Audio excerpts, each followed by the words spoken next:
तो hello class 11th बच्चे and future doctor and engineer.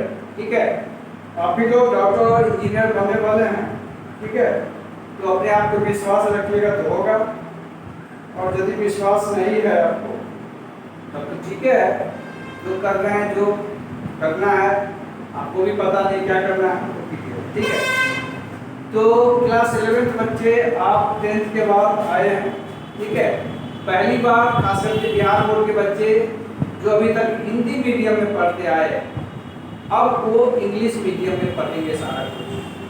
तो एक डिफरेंस ये रहेगा बिहार बोर्ड के बच्चे को कि आपको लैंग्वेज पे कमांड करना होगा। आपको इंग्लिश में लिखा हुआ चीज बोर्ड पे जो भी है वो आपको समझना होगा। आपको बुक भी जो मिला है एनसीईआरटी का बुक या जो भी बुक नीट या जेईई का तैयारी यदि आप करना चाहते हो तो सारे बुक आपको इंग्लिश मीडियम में मिलेगा। तो क्लास 11th हमने स्टार्ट किया जिसमें पहला चैप्टर हमने मैथमेटिकल टूल्स कंप्लीट किया पूरा। आप वो पूरा लेक्चर देखो, आपका फिजिक्स में मैथ में आपको कोई दिक्कत नहीं होगा, इसकी पूरी गारंटी है। बशर्ते उतना चीज आपको अप टू डेट रहना चाहिए एनी टाइम। ठीक है, तो आप पहले आप वीडियो देखो जो मैंने मैथमेटिकल टूल्स के ऊपर बनाया। ठीक है, और आज से हम एनसीईआरटी के अकॉर्डिंग फर्स्ट यूनिट है एनसीईआरटी में आपका फिजिकल वर्ल्ड, फिजिक्स की दुनिया। ठीक है, हालांकि इस चैप्टर से आपका क्वेश्चन बहुत कम पूछता है, नहीं के बराबर पूछता है, लेकिन एनसीईआरटी इस चैप्टर को पहला चैप्टर डाला है तो कुछ सोच के डाला है। ठीक है, और इसका डालने का पर्पस क्या है कि फिजिक्स क्यों पढ़ना चाहिए आपको, फिजिक्स में ऐसा क्या इंटरेस्टिंग है, समझे, जो आपको फिजिक्स पढ़ने में मजा आए। ठीक है, तो ये वैसा ही हुआ जैसा आप कोई सिटी, मान लो आप घूमने जाते, कोई भी सिटी या कोई भी कंट्री घूमने जाते, तो आप उस कंट्री के बारे में या उस सिटी के बारे में पहले से हिस्ट्री, ज्योग्राफी ये सारे पता करते हैं कि वहाँ का हिस्ट्री क्या है, वहाँ पे क्या क्या चीजें हैं जो देखने लायक है। ठीक है, ये सब चीजें यदि आपको जानकारी मिलता है तो उस सिटी को देखने का, उसका घूमने का आपकी इच्छा बढ़ जाती है। वही सिचुएशन यहाँ पे दिखाया गया है कि फिजिक्स का ओवरव्यू इसमें दिया है, और ये यदि आप करते हो तो आपको ये पता चलेगा कि हमें फिजिक्स क्यों पढ़ना चाहिए, फिजिक्स इतना इंटरेस्टिंग, इतना लविंग चीज क्यों है। ठीक है, तो इसकी जानकारी दिया गया, ओवरव्यू दिया गया कि why physics is interesting, why we should study the physics. ठीक है, तो ये बातें हैं। इस चैप्टर का मोटो यही है कि फिजिक्स में क्या क्या इंटरेस्टिंग है, फिजिक्स आप क्यों पढ़ना चाहिए। ठीक है, फिजिक्स की दुनिया क्या है, ये सारे चीज इसमें ओवरव्यू दिया गया। ठीक है, तो चलिए आप देखिए कि इस चैप्टर के अंदर कंटेंट क्या है, क्या क्या आप पढ़ने वाले हो। ठीक है, ये टोटली आपका थ्योरेटिकल चैप्टर है, इसमें कोई न्यूमेरिकल नहीं है, समझे, तो इसलिए से क्वेश्चन बहुत कम होता है। लेकिन आप यदि इसको पढ़ के फिजिक्स पढ़ने जाते हो तो आपको बहुत इंटरेस्ट आएगा फिजिक्स पढ़ने में। ठीक है, इसलिए इसको भी आप पढ़ो तो ज़्यादा बेटर है। तो इसमें पूरा लेक्चर हमने बनाया कि इसमें हमें क्या क्या पढ़ना है। तो पहला तो आपको पढ़ना है व्हाट इज साइंस। साइंस क्या है, आप कहीं भी जाओगे कोई भी पूछ देगा, आप साइंस रखते हो, बहुत जेन्युइन और बहुत जनरल क्वेश्चन है, आपसे पूछ सकता है कोई व्यक्ति कि व्हाट इज साइंस, साइंस रखते हो, साइंस का क्या डिफिनेशन है, साइंस से क्या समझते हो। तो ये चीजें हम डिस्कस करेंगे साइंस के बारे में। ठीक है, उसके बाद आप फिजिक्स पढ़ रहे हो, कहीं पे ट्यूशन तो आपसे पूछा जा सकता है कि व्हाट इज फिजिक्स। पहला क्वेश्चन ये फिजिक्स पढ़ रहे हो तो अराइज होगा, तो what is science, what is physics, ये चीज हम समझेंगे। What are thrust area, physics में थ्रस्ट एरिया क्या है, इंटरेस्टिंग एरिया क्या है, फिजिक्स में आप किस चीज को ज्यादा तवज्जो देते हैं। ठीक है, तो वो है आपका थ्रस्ट एरिया।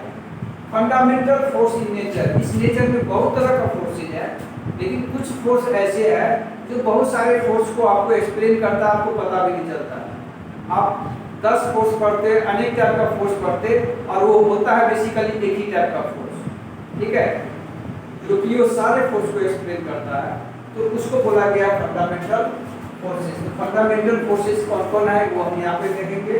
उसके बाद फिजिक्स में फंडामेंटल लॉज क्या है, लॉज बहुत सारे हैं, लेकिन ऐसे लॉ जो बहुत सारे दूसरे लॉ को एक्सप्लेन करता हो, उस लॉ को बोला गया है फंडामेंटल लॉ। और कुछ डिस्कवरी जो फिजिक्स में हुआ है और वो साइंटिस्ट का नाम, ठीक है। ये इस चैप्टर का ओवरव्यू है, कंसेप्ट जो आपको पढ़ना है, ठीक है। तो चलिए हम स्टार्ट करते हैं। आज बहुत ज़्यादा क्लास नहीं लेंगे, तो आप एनसीईआरटी का पहला चैप्टर पढ़ रहे हैं तो थोड़ा थोड़ा आप समझिए बेहतर हो, ठीक है। तो चलिए हम पहले साइंस से रिलेटेड टर्म हम पहले आपको डिस्कस करेंगे, उसके बाद हम साइंस का डिफिनेशन बताएंगे आपको कि साइंस का डिफिनेशन क्या होना चाहिए। एक्चुअली जो एनसीईआरटी लिखा गया है उसका कहना है कि फिजिक्स का हम एग्जैक्ट डिफिनेशन नहीं दे सकते, क्योंकि फिजिक्स अपने आप में इतने वास्ट है कि उसके अनेक तरह से इसका डिफिनेशन हो सकता है। एनसीईआरटी का कहना है कि एग्जैक्ट डिफिनेशन कोई नहीं दे सकता, तो मैं भी यदि दूंगा तो वो भी एग्जैक्ट नहीं होगा, लेकिन मेरे हिसाब से, मेरे थॉट के हिसाब से जो भी होगा वो हम आपको बताएंगे, ठीक है। तो सबसे पहले ग्रीक वर्ड है, समझे। ग्रीक वर्ड एक नेचर जो वर्ड है वो ग्रीक वर्ड है, ठीक है। तो उसी का मतलब समझिए आप फिजिक्स। एक्चुअली इस यूनिवर्स में, इस दुनिया में जो भी आपके आसपास है, आपकी बॉडी हो गया, फैन हो गया, एयर हो गया, वाटर हो गया, टेम्परेचर हो गया, जो कुछ भी है, ये सब को कलेक्टिवली एक नाम दिया है और उसको बोला गया है नेचर। और फिजिक्स में हम इसी नेचर के बारे में स्टडी करते, इस नेचर के साथ जो फेनोमेना होता है, जो घटना होता है, उसके बारे में आप पढ़ते हैं। उस घटना का होने का क्या लॉ है, क्या नियम है, उसके बारे में आप पढ़ते हैं। पहला टर्म हम डिफाइन आपको करेंगे कि नेचर क्या होता है, नेचर, ठीक है। तो फिजिक्स में बोला गया है कि इस यूनिवर्स में जो कुछ भी है सारे के सारे क्या है, नेचर है। यानी my universe is made of nature, everything in our universe is nature, ठीक है। तो हम इसको लिखेंगे whatever in universe, whatever is in universe, जो कुछ भी इस दुनिया में है, are called nature। इसको क्या बोला गया है, नेचर। तो इस यूनिवर्स में आप जो भी देखते हो, धूप का निकालना, टेम्परेचर होना, बरसात होना, आपकी बॉडी में ब्लड का फ्लो होना, फैन का चलना, ये सारे जो है, ये सारे को एक साथ क्या बोला गया है, nature. Everything in our universe are nature, ठीक है। ये हो गया नेचर। अब ये बोला गया है कि इस नेचर में जो कुछ भी है वो दो ही चीज से बना है, one is matter and other is radiation.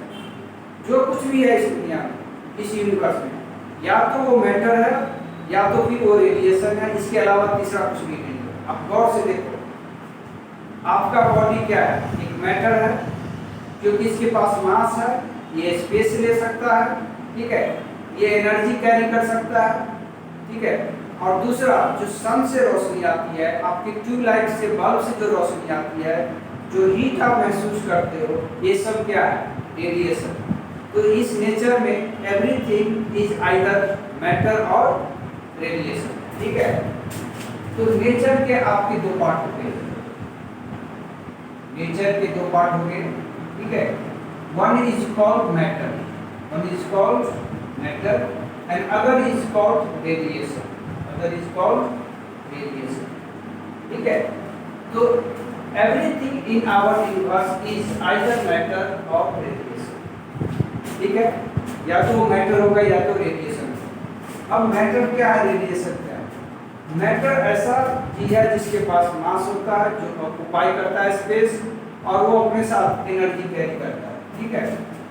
तो इट हैज, आप क्या लिख सकते हो, मास, ठीक है। इट ऑक्यूपाई स्पेस, स्पेस का मतलब होगा कि इसके पास वॉल्यूम होगा, ठीक है। एंड इट कैरी एनर्जी, ये अपने साथ एनर्जी लेके चलता है। यदि हमारे पास ये मार्कर है, इस मार्कर को ग्राउंड से h हाइट पे उठाया, इसके पास आ गया आपका पोटेंशियल एनर्जी। यदि इसको मैंने वेलोसिटी से फेंका तो इसके पास आ जाएगा काइनेटिक एनर्जी। यानी ये मैटर अपने साथ एनर्जी लेके चलता है। तो मैटर के साथ ये तीन बात को आप ध्यान रखें, ठीक है। It has mass, it occupy space, यानी इसके पास वॉल्यूम होगा, एंड इट कैरी एनर्जी, ठीक है। रेडिएशन के पास क्या होगा? तो इसके पास मास नहीं होता, it has no mass, it has no mass. एक चीज और बोल सकते हैं कि it can apply force, it can apply force, ये फोर्स लगा सकता है, ठीक है। इट हैज नो मास, इसलिए it can not apply any force, it can not apply force. Radiation आपका फोर्स नहीं लगाता। क्या आप सूरज के रोशनी में खड़ा रहते हैं तो क्या आप किसी तरह का फोर्स महसूस करते? कोई धक्का महसूस करते? नहीं करते। बल्ब की रोशनी में रहते तो आप किसी तरह का फोर्स महसूस करते? नहीं करते। इसका मतलब रेडिएशन फोर्स नहीं लगाता है, और फोर्स नहीं लगाने का कारण क्या है? क्योंकि पास मास नहीं है। तो हम बताएंगे आगे कि फोर्स दो ही वजह से लगता है, ठीक है। मैटर ही फोर्स लगा सकता है, रेडिएशन फोर्स नहीं लगा सकता, क्योंकि रेडिएशन के पास मास नहीं है, ठीक है। तो फोर्स लगने का दो कारण है। One characteristic of matter is mass, जिसके कारण फोर्स लगता है, and other characteristic of matter is charge, charge के कारण भी फोर्स लगता है, जिसको बोलते हैं इलेक्ट्रिक फोर्स। तो फोर्स लगने का दो ही कैरेक्टरिस्टिक है किसी भी मैटर का। If a matter has mass, then they can apply gravitational force, and if they have charge, they can apply electric force, ठीक है। तो only due to two characteristics, any matter can apply or experience force. One characteristic is matter, and other is radiation. Sorry, one is mass and other is charge. मास के कारण force लग सकता है और charge के कारण लग सकता है, और ये दोनों चीज रेडिएशन के पास नहीं होता है। इसीलिए रेडिएशन आपको फोर्स अप्लाई नहीं कर सकता है, फोर्स अप्लाई नहीं कर सकता कि ये वर्क नहीं करेगा, ठीक है। लेकिन इसमें एक बात कॉमन है कि it can also, it can carry energy, it can carry energy, ठीक है। तो इस मैटर में और रेडिएशन में कॉमन क्या है? कॉमन आपका है कि ये दोनों एनर्जी को कैरी करता है, ठीक है। सूर्य की रोशनी में आप खड़ा रहते हो तो आप अपने आप का हीट आपको मिलता है, आप गर्म होते हो, ठीक है। यानी एनर्जी आपको वो हीट माने सूर्य की रोशनी आपको देता है।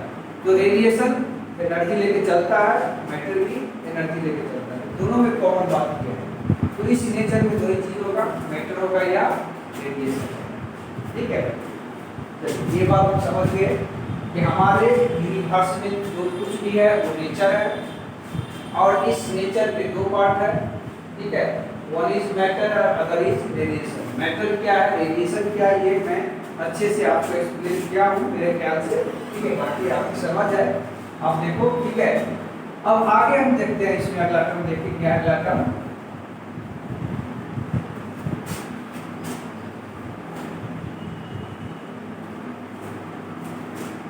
तो अगला टर्म जो है बच्चों हम ये देखने जा रहे हैं इसमें कि फेनोमेना आप किसको बोलते हो? फेनोमेना, इसको हिंदी में आप बोलते हो घटना। तो घटना या दुर्घटना दोनों एक फेनोमेना है, ठीक है। तो what ever happening with the nature, nature के साथ जो कुछ भी हो रहा है, यानी मैटर के साथ और रेडिएशन का जो कुछ भी हो रहा है, जो भी चेंज आपको दिख रहा है उसमें, दैट इज कॉल्ड फेनोमेना। इसका हम वन लाइन डेफिनेशन देंगे कि what ever happening,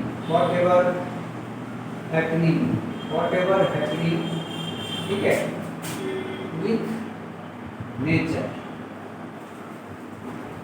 that is matter और रेडिएशन, ठीक है। तो मैटर और रेडिएशन यानी नेचर के साथ जो कुछ भी हो रहा है, जो भी चेंज आपको दिख रहा है, ठीक है, उसको हम बोलते हैं phenomena. Whatever happening with nature, ठीक है, इज कॉल्ड या आर कॉल्ड बोलेंगे, एक से ज्यादा घटना हो सकता है, तो आर कॉल्ड फेनोमेना, इसको आप बोलेंगे फेनोमेना।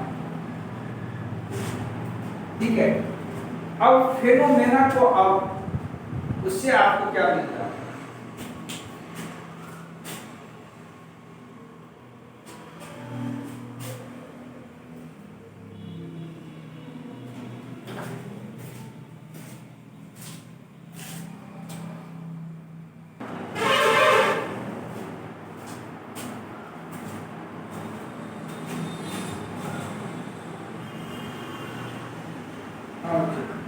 देखिए बीच बीच में लाइन कट जाता है, इसलिए थोड़ा सा डिस्टर्ब हो जाता है। ठीक है, तो फेनोमेना क्या है? What ever happening with nature,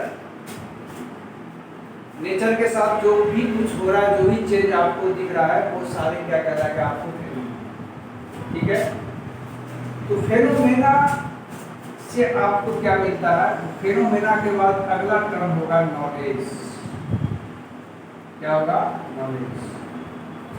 तो आप किसी भी फेनोमेना को, किसी भी घटना को आप देखते हो सबसे पहले, और देख करके उसके बारे में आप कुछ निष्कर्ष निकालते हो, जिसको हम बोलते हैं एक कंक्लूजन। देखना को हम बोलेंगे ऑब्जर्वेशन, आपने ऑब्जर्व किया उसको, और उस ऑब्जर्वेशन से आप एक निष्कर्ष पे निकले कि उसके साथ क्या हो रहा है, तो उसको हम बोलेंगे कंक्लूजन। ठीक है, द ऑब्जर्विंग ऑफ फेनोमेना, ठीक है, and conclusion is called knowledge. तो नॉलेज इससे मिलता है, ऑब्जर्वेशन से आप कंक्लूजन जो भी निकालते हैं वो आपको क्या हो? नॉलेज हो गया। तो फेनोमेना को देखने से आपको क्या मिलता है? नॉलेज। तो अगला टर्म इसमें क्या होगा? नॉलेज। द ऑब्जर्वेशन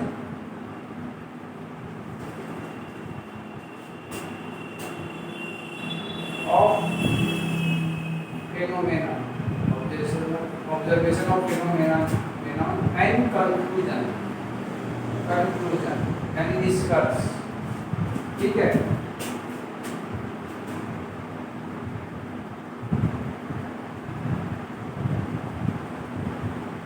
बाय लगाइए आप, by observation of phenomena and conclusion, ठीक है, we get knowledge, we get knowledge about the phenomenon, about the phenomenon। उस फेनोमेना के बारे में आपको नॉलेज मिलता है, और वो आप बाकी आदमी के साथ शेयर करते हो, बताते हो किसके साथ ये हुआ। जैसे वाटर जो है आपका ऊपर से नीचा हो गया था, पहला कोई आदमी होगा जो बताया होगा कि वाटर जो है आपका ऊपर से नीचे बहता है कि नहीं? ऐसे पहले नहीं बहता था पानी ऊपर से नीचे, ऐसी कोई बात नहीं है। लेकिन फर्स्ट एक व्यक्ति होगा, फर्स्ट एक आदमी होगा जिसने उस बात को कहा होगा, उसने ऑब्जर्व किया होगा, और वो ऑब्जर्वेशन से जो भी उसको नॉलेज आया वो दूसरे को शेयर किया होगा। ठीक है, तो देख करके आप जो निष्कर्ष निकालते हो, इससे आपको क्या मिलता है? नॉलेज मिलता है उस घटना के बारे में। ये हो गया आपका अगले टर्म, नॉलेज हो गया। ठीक है,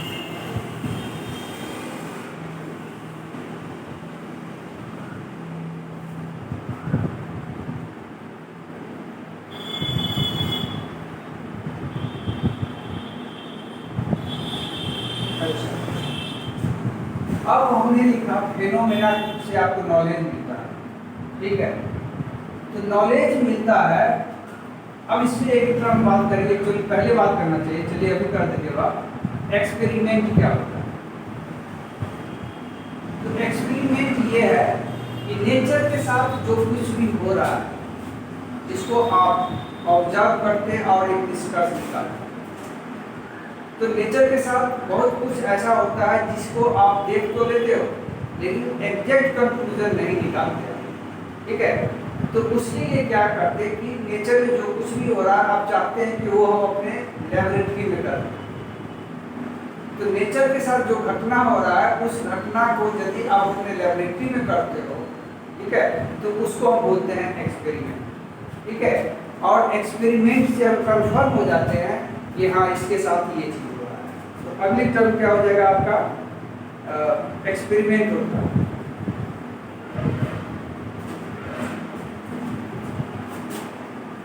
The whatever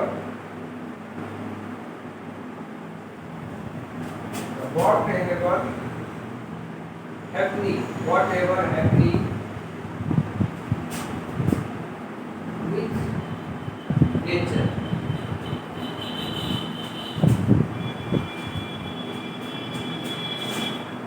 that are performed in our laboratory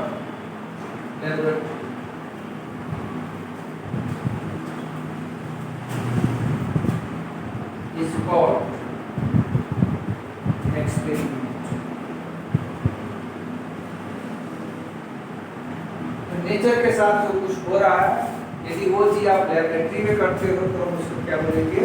experiment. ठीक है। एक्सपेरिमेंट करने से आपको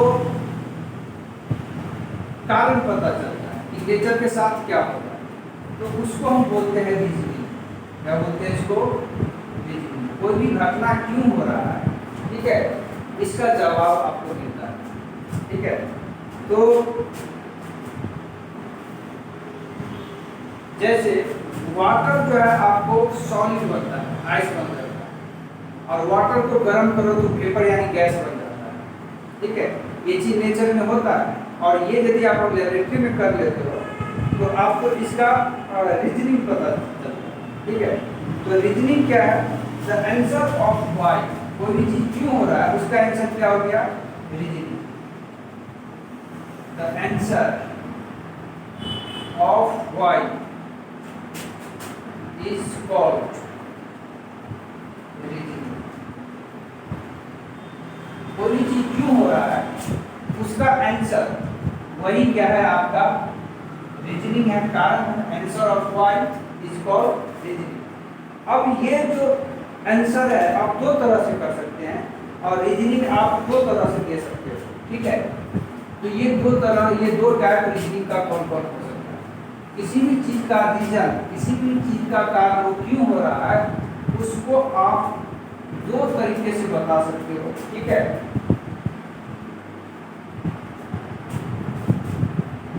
तो वी कैन गिव रीजनिंग। ठीक है।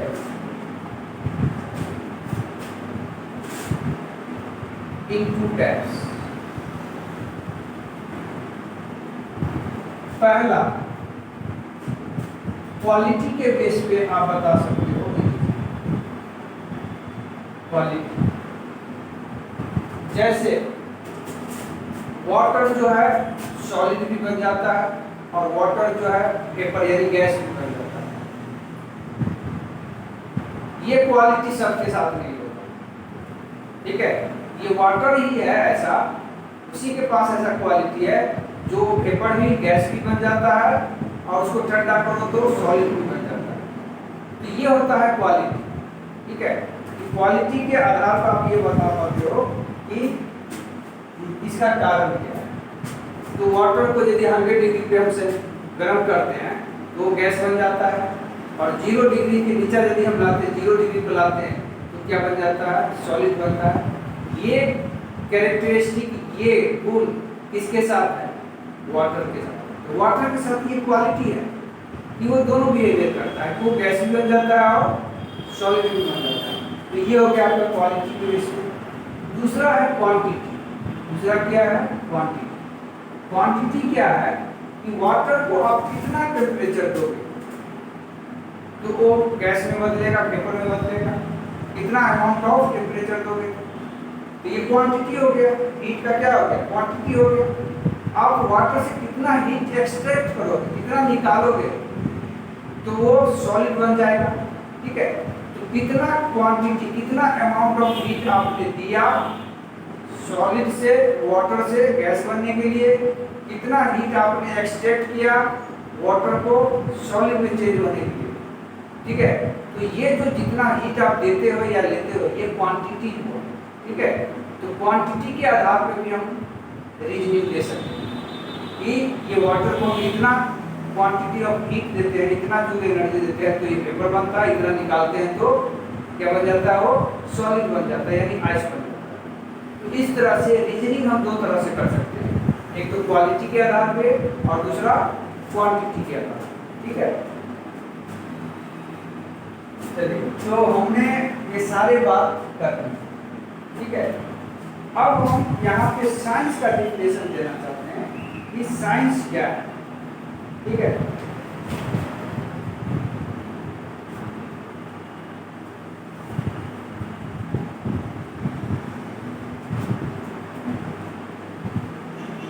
तो देखिए साइंस का डेफिनेशन ये दिया गया है,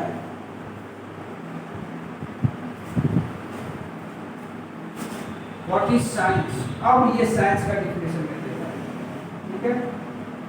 पहले बता दिया हूँ एनसीईआरटी जो है बोला है कि आप साइंस को खा सके, फिजिक्स को एग्जैक्टली डिफाइन नहीं कर सकते हो।